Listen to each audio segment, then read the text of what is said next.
This story out of that park place by Marvin Montanaro. Disney World gives up on Epcot's disastrous in-ground lighting after years of failure. You know what?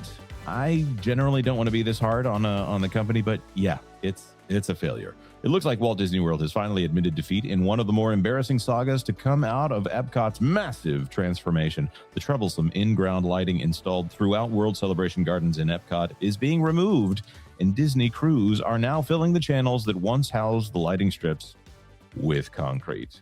This one from Blog Mickey. Look at that right there. They just ripped them out one day. And I'm going to assume that these pictures were taken by people in the park during operating hours. So this looks like an old college campus that needs a little bit of love here. You know, those little craggy areas that, maybe used to be cobblestones, and they need to come through and maybe do a little cleanup, do a little TLC on the walking trails. No, this is actually World Celebration Garden, one of the newer portions of any Disney park in the United States. Wow. Vash, what happened here? Can you give those who might not be aware of what happened here the rundown on this lighting effect? Sure. Yes. For this new area, right? This area created to be, I don't know, Walt's. What are they calling it again? It's supposed to be consistent with Walt's optimism or vision for the future, right? And so these are supposed to be a myriad of spaces right here where people can rest, sit down, and take in all of the atmosphere that is this part of Future World, or what is now World Celebration. It's very, very interesting. Anywho's, you have Walt there, he's sitting down, and, in front of him are these pylons and this in-ground lighting effect that actually does sync up with the rest of Spaceship Earth. So it creates this amazing vista into, yes, Freedom Seeker Dreamer's Point is where this is all meant to be right here. However, with this in-ground lighting effect that they actually had, well, problems arose almost immediately. Unfortunately, from what we understand, and from Braden's excellent reporting on this, him being from Mickey Views, of course, it looks like the pressure washing may have gotten into the electronics featured in that in-ground lighting right there, and unfortunately, well, you can kind of see the result of that. While, brilliant when all working, quickly it diminished. And so a series of quick fixes actually took place in order to restore this effect.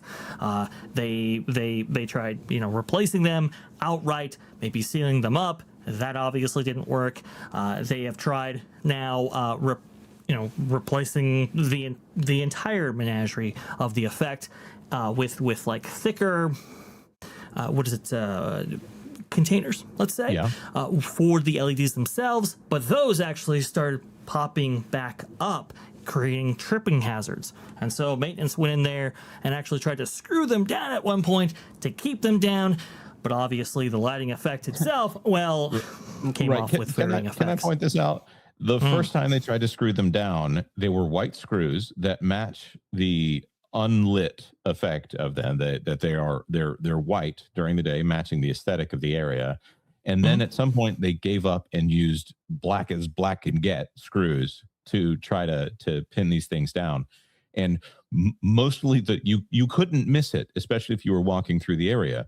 The stanchions that are visible here or the ropes that are visible here in some of the footage that you have are actually there because these things were popping out and becoming a tripping hazard. Like, this isn't just a broken effect. This became something that you had to keep people out of the area because it was a danger, because the lights were out. There are not enough normal lights in this area because they were doing all of this lighting effect that never really functioned. Sorry for the tangent there. No, you're exactly you're very, very fine, because it it provides context to this ongoing issue. And it has been ongoing for quite some time. Obviously, these lights make their debut in December of 2023. In November 2024, the in-ground lighting was completely broken, future unclear. November 2024, the lighting was once again reactivated. Those struggles continued. January 2025, the lighting looked terrible again as strips separated from the ground. June 2025, Disney began screwing loosened strips back into the ground as a stopgap fix. August 11th, rolling construction barriers were installed around half the central planter, and now August 18th. It looks like Disney is giving up on this effect entirely, which is a shame because, I mean, everybody remembers the famous shape language clip that we play here often. But Sachi there, who was the star of that clip, well, she made reference to the fact that, hey, you know, Geo 82, that famous bar there, was going to offer a vista into all of the synchronization that the Imagineers so lovingly placed for the Epcot overhaul right there. And alas, they couldn't actually maintain this effect, which is strange because, well, Epic Universe was able to, and even Disney themselves were able to maintain some in-ground lighting effects over there at Adventures Campus and Disney California Adventure. So why it didn't work out here?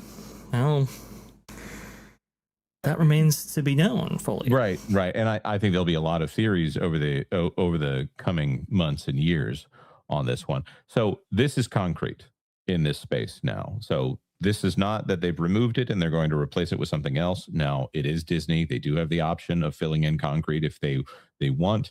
That seems pretty drastic here. It would be like saying that this planter is going to become a fountain.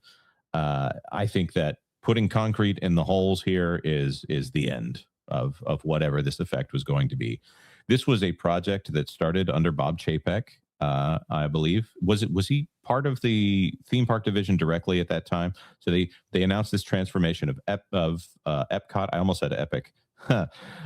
Freudian slip there. This epic transformation of Epcot, where they were going to add a pavilion that was called the Play Pavilion. They were going to be putting in that revamp of the London area or the UK Pavilion to have Mary Poppins. There were a redoing of Spaceship Earth to do the story light, and at the same time, exactly.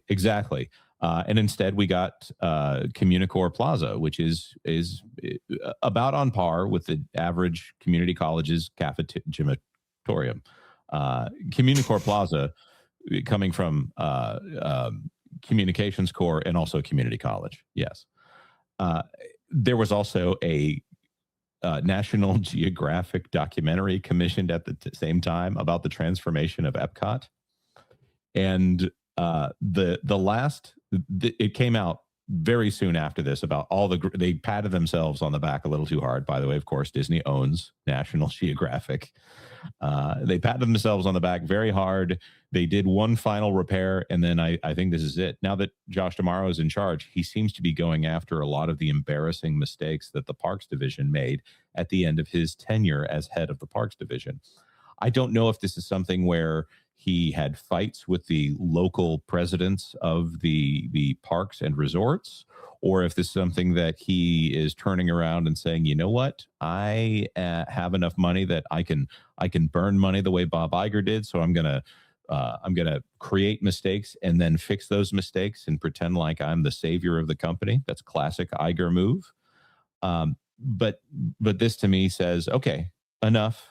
This amazing effect that if you can see what they do on Spaceship Earth with those lights, one of the few changes that I've ever fully 100% agreed with that Disney has made, they put all those lights on Spaceship Earth that sync up with the music. It's beautiful. It's great. No notes. This is so cool. They tried to do that with the entire land. Epic Universe is doing this exact same thing with their entire central area of their park. And for some reason, the big dog that's been doing it for decades cannot do this in Epcot on a much smaller scale. And they just gave up, threw in the towel and said, pave it over. We're not doing this anymore. What's incredible is that Epcot did have in-ground lighting for years. They were fiber optic in nature, not LEDs, but they did have them. So it's just kind of bizarre that they were never able to get this working. And this was the one thing that people kind of universally loved when they actually saw it. I remember people, whether it be Disney media or otherwise, saying, wow, this is a really impressive effect. You got to come down and see this. And it indeed was impressive when it worked. And unfortunately, you laid out the grand vision of Epcot as it was originally conceived and announced, by the way, at the 2019 D23 Expo with Bob Chapek up there. Obviously, when he's, the CEO of the company, and especially following the effects of the pandemic, a lot of this changes. But this one, effect, or this one feature of this area, like I was saying before, was universally seen as like awesome, fantastic, cool. More of that, please. And unfortunately now with this new management structure in place, led by Thomas Moslem, obviously CEO Josh Giamaro, they seem to be taking the tact of, well, let's go ahead and address those fan complaints. Let's go ahead and fix these things, Jonas. And I want to go ahead and remind everybody that the company's idea of fixing might be different from your own. And this is the best example of that. Thanks for watching That Park Plays News. For more information, consider checking out www.thatparkplace.com. And don't forget to subscribe, share, like, and send this out on your favorite social media accounts.